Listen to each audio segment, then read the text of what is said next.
आज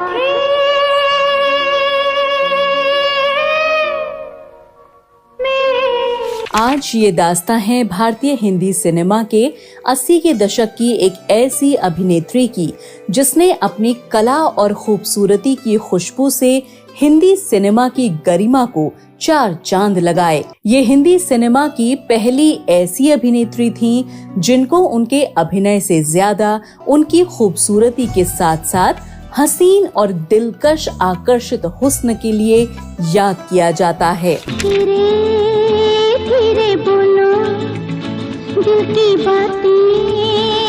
इतनी खूबसूरत और लोकप्रिय इस अभिनेत्री की जिंदगी में ऐसा क्या हुआ था कि इस अभिनेत्री से सभी लोग डरने लगे। क्यों इस अभिनेत्री से बच्चों को दूर रखने लगे थे हिंदुस्तान के सभी परिवार। क्यों इस अभिनेत्री का नाम जुबां पर आते ही डर के साथ कांप जाते हैं 80 के दशक के लोगों की रूह।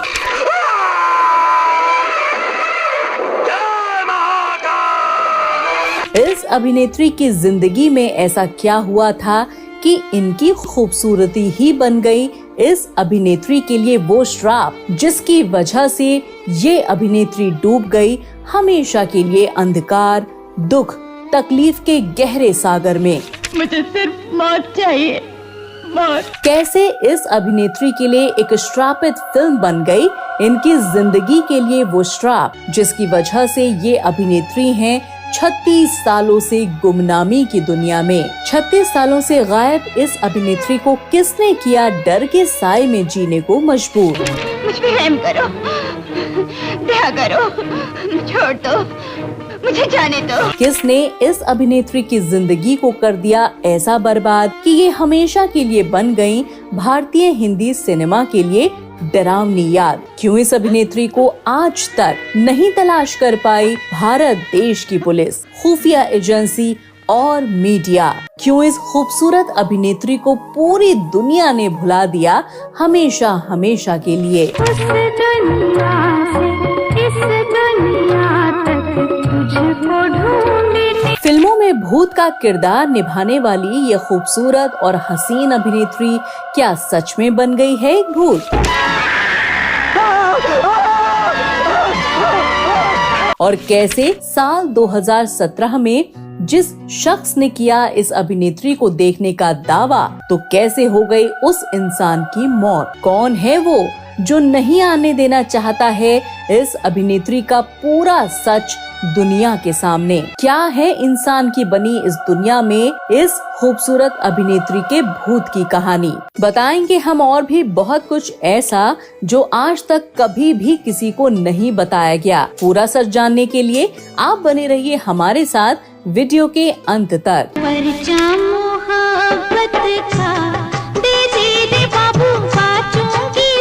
नमस्कार, आदाब और आभार आप सभी दोस्तों का। आज हम बात कर रहे हैं अपने इस शो में एक ऐसी महिला कलाकार की जिसकी खूबसूरती ने वो नाम किया जिसको आज तक याद किया जाता है। लेकिन इस अभिनेत्री की जिंदगी को न जाने किसकी नजर लगी कि ये अभिनेत्री हो गई हमेशा हमेशा के लिए दुनिया से गायब। ये वो अभिनेत्री थी जिसका करियर चमकने से पहले ही डुबा दिया गया। अंधकार और दुख तकलीफ में डूबी इस अभिनेत्री को इनकी एक ही फिल्म ने वो नाम और पहचान दिलाई जिसको आज तक पूरी दुनिया याद करती है।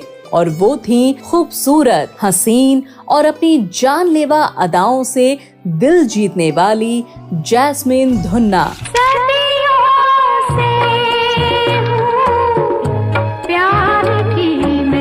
जैस्मिन धुन्ना कौन थी? कैसे इनका फिल्मों में आना हुआ? किस परिवार से ये ताल्लुक रखती थीं? ये सब हम आपको बताएं उससे पहले आइए एक नजर डाल लेते हैं इनके शुरुआती जीवन पर। जो प्यार से देखे उसके लिए बिन दिया और जो गलत नजर से देखे उसके लिए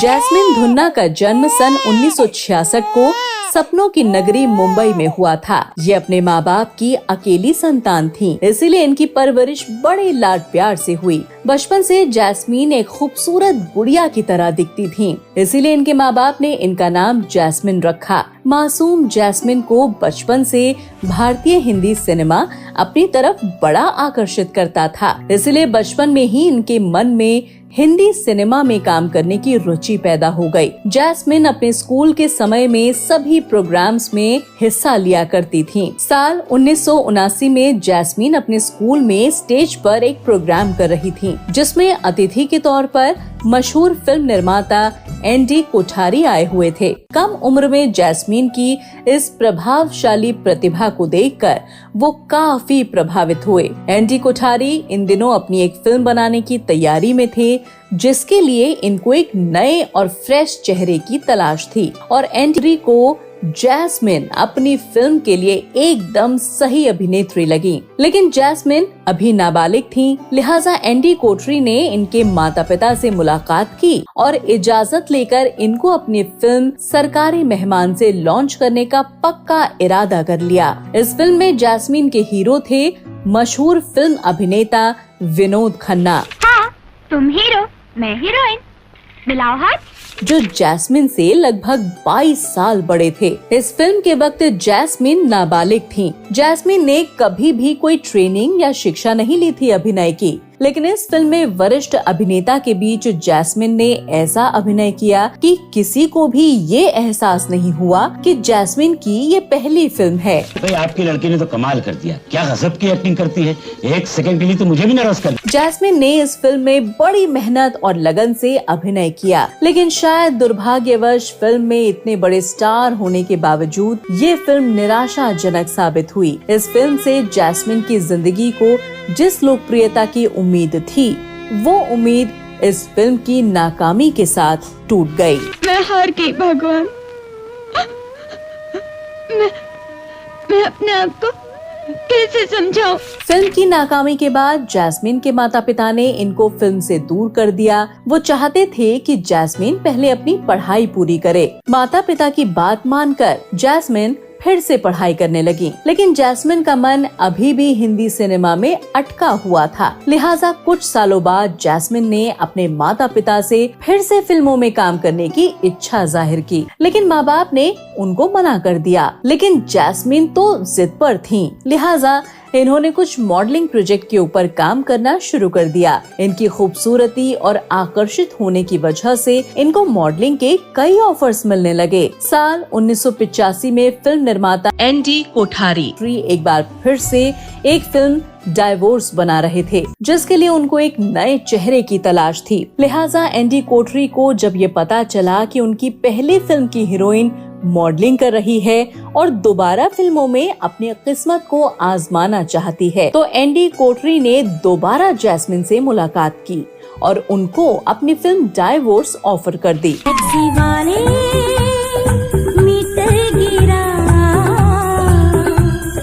जिसमें जैस्मिन के हीरो थे हिंदी सिनेमा के मशहूर एक्टर विजय घाटगे, जो कि एक मंझे हुए कलाकार थे। साथ ही इस फिल्म में शर्मिला टैगोर, जगदीप, केशव मुखर्जी, गिरीश कर्नाड, सत्येन कपूर जैसे बड़े कलाकार भी थे। इतने बड़े बड़े स्टार होने के बावजूद 1986 में रिलीज हुई इस फिल्म का भी हाल पहले ही फिल्म जैसा हुआ। फिल्म फ्लॉप हो गई और फ्लॉप होने के साथ ही एक बार फिर से जैस्मिन का सफल हीरोइन बनने का सपना टूट गया। भगवान, तेरे साए में हमने कितने प्यार भरे सपने सजाए थे, आज सब के सब मैं यहाँ छोड़ के जा रही हूँ। जैस्मिन को मिल रही नाकामयाबी ने जैस्मिन को काफी मायूस कर दिया था, लेकिन उनकी हिम्मत अभी भी बनी हुई थी और वो एक सफल फिल्म और मजबूत किरदार की तलाश करने लगी। फिल्म डाइवोर्स भले ही फ्लॉप हो गई थी, लेकिन इस फिल्म से जैस्मिन की दोस्ती अभिनेता विजेंद्र घाटगे से हो गई थी, जो उनको इस मुसीबत की घड़ी में पूरी मदद कर रहे थे। लेकिन एक बात याद रखो, मैं तुम्हारे साथ हूँ और हमेशा रहूंगा। साल 1986 में रामसे ब्रदर्स की अपनी एक फिल्म वीराना बनाने जा रहे थे, जो कि एक सच्ची भूत प्रेत आत्मा की घटना से प्रेरित थी। रामसे ब्रदर्स वीराना से पहले back to back 17 hit horror फिल्में बना चुके थे। रामसे ब्रदर्स की फिल्म कम बजट के साथ साथ डरावनी और बोल्ड सीन्स के लिए काफी ज्यादा लोकप्रिय हुआ करती थी। इसीलिए रामसे ब्रदर्स की फिल्म में बड़ी हीरोइन कभी काम नहीं किया करती थी। वीराना फिल्म से पहले इनकी सभी फिल्म में लड़के ही भूत का किरदार निभाते थे और इनकी ज्यादातर फिल्म की शूटिंग महाबलेश्वर के आसपास ही हुआ करती थी। एक बार रामसे ब्रदर्स महाबलेश्वर से अपने घर वापस आ रहे थे तो उनको सुनसान रास्ते पर अचानक से एक खूबसूरत सी लड़की मिली जो लिफ्ट मांग रही थी। रामसे ब्रदर्स ने लिफ्ट तो दे दी, लेकिन लड़की जैसे ही कार में बैठी तो उसके पैर उल्टे होने शुरू हो गए थे। ये सब देखकर रामसे ब्रदर्स बहुत डर गए और जल्दबाजी में उस लड़की को कार से बाहर निकालकर वहां से भाग गए। और इस घटना के बाद से ही रामसे ब्रदर्स ने इसके ऊपर वीराना फिल्म बनाने की ठान ली थी। तो उनके साथ सच में वो भूतिया घटना घटी जिसको इन्होंने फिल्म में दिखाया था और अपनी इस फिल्म में पहली बार भूत के किरदार के लिए किसी लड़की को चुनना था। चूँकि विजेंद्र घाट के पहले भी रामसे ब्रदर्स के साथ काम कर चुके थे, लिहाजा उन्होंने जैस्मिन का नाम आगे बढ़ा दिया। जैस्मिन को भी उन दिनों काम की सख्त जरूरत थी। जैस्मिन रामसे ब्रदर्स से मिली। रामसे ब्रदर्स ने जैस्मिन को फिल्म की स्टोरी सुनाई और फिल्म के बोल्ड सीन के बारे में पहले ही समझा दिया। वक्त की मारी जैस्मिन ने सब कुछ जानते हुए इस फिल्म के लिए हाँ कर दी। फिल्म की शूटिंग शुरू हुई। फिल्म बनकर रिलीज के लिए तैयार हुई, लेकिन इस बार ये फिल्म बोल्ड सीन के चलते सेंसर बोर्ड में फंस गई। सेंसर बोर्ड को इस फिल्म में दिए बेहद बोल्ड सीन पर आपत्ति थी, लिहाजा सेंसर बोर्ड ने इस फिल्म पर 46 कट लगा दिए, जिसके बाद इस फिल्म की दोबारा से एडिटिंग की गई और साल 1988 में इस फिल्म को रिलीज किया गया। फिल्म जैसे ही दर्शकों ने देखी तो ये फिल्म लोगों के बीच छा गई। फिल्म को रिकॉर्ड तोड़ सफलता मिली और ये film super duper hit film बन गई। मैं जैस्मिन नहीं हूँ। इस फिल्म को उस समय लगभग 60 लाख रुपए में बनाया गया था, लेकिन इस फिल्म ने 6 करोड़ से ज्यादा का बॉक्स ऑफिस कलेक्शन किया था। इस फिल्म की कामयाबी से जैस्मिन रातों रात एक स्टार बन गई। एक ही फिल्म ने जैस्मिन को वो सफलता, वो कामयाबी नसीब कराई जिसके लिए उन्होंने इतना सब कुछ तय किया था।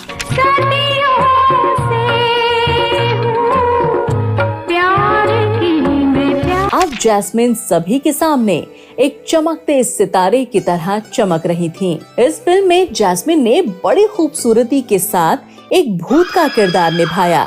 इनका किरदार उस दौर में इतना डरावना साबित हुआ कि लोग इनकी फिल्म देखकर डरने लगे। क्या बड़े, क्या बुजुर्ग, क्या महिलाएं, सभी इस फिल्म से काफी प्रभावित हुए और वो अपने बच्चों को इस फिल्म से दूर रखने लगे। ऐसा किरदार निभाया था जैस्मिन ने इस फिल्म में। जैस्मिन की फिल्म की चर्चा सब जगह थी। इस फिल्म के बाद जैस्मिन के पास हॉरर फिल्मों के कई ऑफर भी आ गए, जिसको जैस्मिन ने स्वीकार भी कर लिया था। अभी तो चांस मिला है, एक बहुत बड़ी प्रोड्यूसर की अगली फिल्म में हीरोइन बन रही हूँ, धर्मेंद्र के साथ। लेकिन किस्मत की मारी जैस्मिन को क्या पता था कि उनकी ये खूबसूरती, दिलकश अदाएं और उनकी ये लोकप्रियता एक दिन उनकी जिंदगी को ही खत्म कर देगी। उनको क्या पता था कि उनकी हंसती खेलती जिंदगी को काली नजर लगने वाली है। जैस्मिन अभी इस सब कुछ से बिल्कुल अनजान थी और जिसकी जैस्मिन को आगे चलकर वो कीमत चुकानी पड़ी जिसकी कल्पना कभी किसी ने नहीं की थी। जैस्मिन जहां अपने उज्जवल भविष्य के सपने संजो रही थी, तो ऐसे खुशहाल जीवन में जैस्मिन की खूबसूरती पर नजर पड़ी मुंबई बम ब्लास्ट के मुख्य आरोपी और अंडरवर्ल्ड डॉन दाऊद इब्राहिम की। दाऊद इब्राहिम जैस्मिन की खूबसूरती से काफी प्रभावित हो गए और इसी जबरदस्ती की मोहब्बत में जैस्मिन के पास अंडरवर्ल्ड से फोन कॉल और चिट्ठियां मिलने लगी। एक रिपोर्ट के मुताबिक दाऊद इब्राहिम जैस्मिन को अपनी नाजायज प्रेमिका बनाना चाहता था, लेकिन जैस्मिन ने इस प्रस्ताव को ठुकरा दिया था। इसके बाद तो जैस्मिन को अलग अलग तरह से डराया धमकाया जाने लगा। जैस्मिन का बॉलीवुड में किसी ने कोई साथ नहीं दिया, क्योंकि सभी अंडरवर्ल्ड के नाम से डरते थे। लिहाजा जैस्मिन पुलिस में शिकायत दर्ज कराने गयी, लेकिन पुलिस भी उस समय उनकी मदद करने में नाकाम रही। इस वक्त मैं बिल्कुल बेसहारा, अकेली और अनाथ हूँ। फिर कुछ दिनों के बाद एक दिन जैस्मिन अचानक से गायब हो गयी। उनकी कोई भी खबर नहीं कि जैस्मिन आखिर गई तो गई कहाँ। जैस्मिन को किसी ने भी नहीं देखा, न किसी को कोई भी उनके बारे में जानकारी थी कि वो कहाँ गईं। चारों तरफ बॉलीवुड में उनके गायब होने की चर्चा थी। किसी को भी नहीं पता था कि इतनी खूबसूरत अभिनेत्री एक ही रात में अचानक कहाँ गायब हो गई। ये भारतीय हिंदी सिनेमा का बड़ा ही दुर्भाग्य है या बदकिस्मती कि एक अभिनेत्री के साथ इतना सब गुजर रहा था, लेकिन किसी ने भी उनका साथ नहीं दिया। किसी ने भी इस अभिनेत्री के गायब होने की रिपोर्ट तक पुलिस में दर्ज नहीं कराई। न कभी देश की पुलिस या किसी खुफिया एजेंसी ने उनको तलाश करने की कोशिश की, न किसी मीडिया संस्थान ने उनके गायब होने की चर्चा की, और पुलिस ने भी इस अभिनेत्री को गुमशुदा मानकर अपनी फाइलों में हमेशा के लिए इन्हें दफन कर दिया। जैस्मिन को लेकर लोगों की जुबान पर यही था कि जैस्मिन को दाऊद इब्राहिम ने अपनी नाजायज प्रेमिका बनाने की कोशिश की, लेकिन नाकामी में दाऊद इब्राहिम ने जैस्मिन को मरवा दिया। मुझ पे रहम करो, दया करो, छोड़ दो, मुझे जाने दो। लेकिन इस बात का सच आज तक किसी ने भी पता करने की कोशिश नहीं की, और जैस्मिन की जिंदगी का ये अधूरा सच आज भी ज्यों का त्यों बना हुआ है। एक तरफ जहां जैस्मिन के दाऊद इब्राहिम के द्वारा मारे जाने की खबर थी, तो वहीं कुछ लोगों का ये भी मानना था कि जैस्मिन ने दाऊद के डर से अपने आप को हमेशा के लिए एक गुमनामी के अंधकार में कैद कर लिया है, जहां से जैस्मिन कभी भी निकलकर वापस नहीं आना चाहती। लेकिन इस बात की सच्चाई से कभी पर्दा नहीं उठा। वहीं कुछ लोगों का ये भी मानना था कि जैस्मिन ने दाऊद के जुल्म और डर से बचने के लिए जल्दबाजी में एक व्यापारी से शादी करके हमेशा के लिए भारत देश को छोड़ दिया। लेकिन इस बात की भी सच्चाई अधूरी ही रह गई। जैस्मिन को लेकर पूरे बॉलीवुड और समाज में अलग अलग अफवाह इधर से उधर लोगों के कानों में पड़ती रही, लेकिन असली सच अभी तक लोगों से दूर था। जैस्मिन के सबसे अच्छे दोस्त विजेंद्र घाटगे भी जैस्मिन के यूं गायब हो जाने को लेकर काफी हैरान हुए। समय गुजरता गया, दिन महीनों में बदले, महीने सालों में, और आज जैस्मिन को गायब हुए 36 साल गुजर चुके हैं। लेकिन जैस्मिन कहाँ है, कैसी है, किस हालत में है, जिंदा भी है या नहीं, किसी को इसके बारे में कोई सटीक जानकारी नहीं है। बस लोगों के पास कही सुनी बातों का एक अनुमान भर है।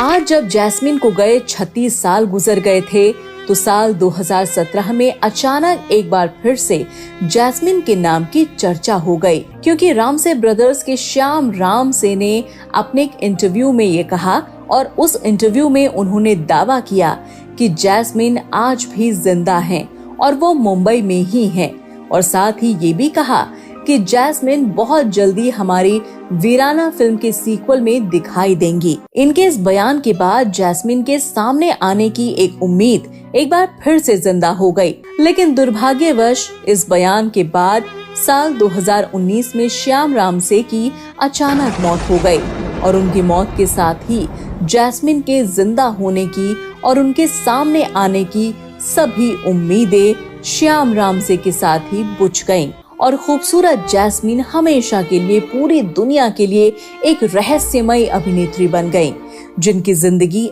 आज तक हिंदी सिनेमा के लिए एक दर्दनाक और कभी न भुलाया जाने वाला दर्द बन गया है।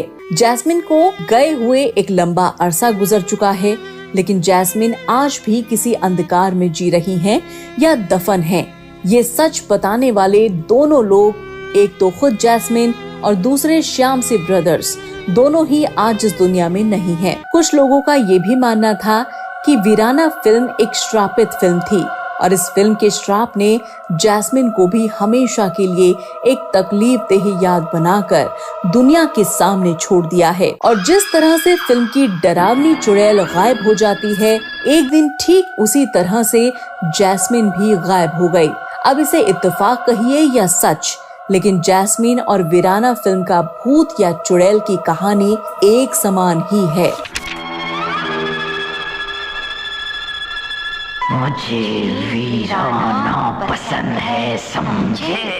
जैस्मिन हिंदी सिनेमा की वो अभिनेत्री थी जिनकी खूबसूरती ही इनके लिए दुखदाई बन गई। ये हिंदी सिनेमा की वो खूबसूरत भूत प्रेत आत्मा थी जिसे लोग डरे भी और आकर्षित भी हुए। जब जब 80 के दौर की भूतिया या डरावनी फिल्मों का जिक्र होता है तो सबसे पहले आज भी इस फिल्म यानी वीराना का नाम सबसे ऊपर होता है। और वीराना के साथ सबके जहन में सिर्फ जैस्मिन का ही चेहरा सामने आ जाता है, जिसको लोग आज तक भी चाहकर नहीं भुला पाए।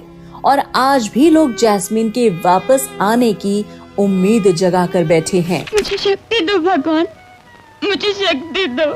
जैस्मिन से पहले भी कई बॉलीवुड की बड़ी बड़ी अभिनेत्री अंडरवर्ल्ड की खतरनाक साजिशों का शिकार हुई है, जिसके चलते इस अभिनेत्री को जिंदगी का वो दर्द झेलना पड़ा जिसको बयां करने में आज भी ये बेहद डर और सहम जाती हैं। बॉलीवुड और अंडरवर्ल्ड का रिश्ता काफी पुराना है, जिसको कई फिल्म निर्माता अपनी फिल्म के जरिए लोगों के सामने लाते भी रहे हैं। लेकिन इन सब के बावजूद आज भी अंडरवर्ल्ड पूरी तरह से भारतीय हिंदी सिनेमा के ऊपर हावी है और ये आए दिन अपने इसी डर का डर दिखाते हुए इन फिल्मी सितारों को अपनी उंगलियों पर नचाते हैं। और अगर कोई इनकी बात नहीं मानता है तो ये लोग उनको हमेशा हमेशा के लिए जैस्मिन की तरह खामोश कर देते हैं।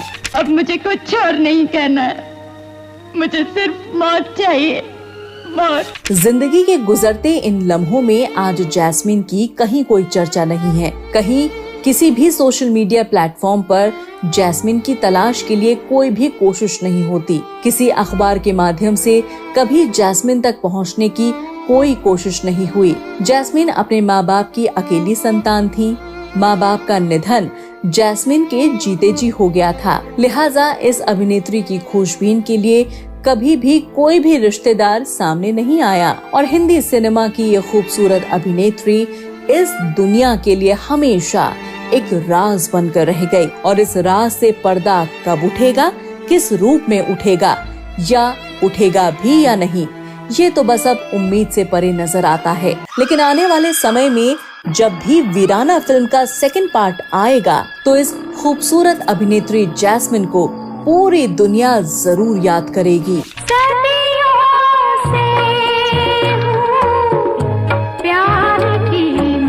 तो दोस्तों, ये था हिंदी सिनेमा की एक ऐसी अभिनेत्री की सच्ची कहानी जिसकी खूबसूरती को दुनिया ने देखा, लेकिन उनकी खूबसूरती ने ही उनको हमेशा के लिए गुमनाम भी कर दिया। दोस्तों, आपको क्या लगता है कि क्या जैस्मिन सच में कोई भूत या चुड़ैल थी? क्या जैस्मिन सच में एक भूत प्रेत का रूप ले चुकी हैं? क्या जैस्मिन के साथ दाऊद इब्राहिम ने जोर जबरदस्ती की थी और नाकाम होने पर गुस्से में जैस्मिन को मौत के घाट उतार दिया था? क्या जैस्मिन अंडरवर्ल्ड के डर से कहीं डरी सहमी जिंदगी को गुमनामी से जी रही हैं? और क्या जैस्मिन सच में मुंबई में ही हैं? ऐसे ही कुछ सवाल हैं जो आज भी 36 साल गुजर जाने के बाद भी लोगों के लिए एक पहेली बनकर रह गए हैं और सबको इस पहेली के सुलझने का हमेशा से इंतजार है। आपसे मिलने आई थी, आपका शुक्रिया अदा करने के लिए। आपने मुझे बर्बाद होने से बचा लिया। जैस्मिन आज जहां भी हैं, बॉलीवुड नॉवेल की पूरी टीम उनकी सही सलामती की भगवान से प्रार्थना करता है और हम खुद भी जैस्मिन के वापस आने का इंतजार कर रहे हैं, क्योंकि अब इस राज से पर्दा सिर्फ जैस्मिन ही आकर उठा सकती हैं। दोस्तों, अगर आपके पास भी जैस्मिन को लेकर कोई भी सवाल या जानकारी हो तो आप हमसे जरूर शेयर करें ताकि हमारे सभी दर्शक जैस्मीन के बारे में जान पाएं। मुझ पर यकीन कीजिए। दोस्तों, आपको हमारा आज का ये शो कैसा लगा हमें कमेंट करके जरूर बताएं। और जो लोग हमारे वीडियो को पहली बार देख रहे हैं वो चैनल को लाइक और सब्सक्राइब करना बिल्कुल न भूलें। जल्दी ही एक ऐसी और सच्ची घटना को लेकर, किसी अभिनेत्री और अभिनेता की जिंदगी को लेकर फिर से हाजिर होंगी। तब तक के लिए आप अपना और अपने परिवार का ख्याल रखें और सुरक्षित रहें। धन्यवाद। उस दुनिया से इस दुनिया तक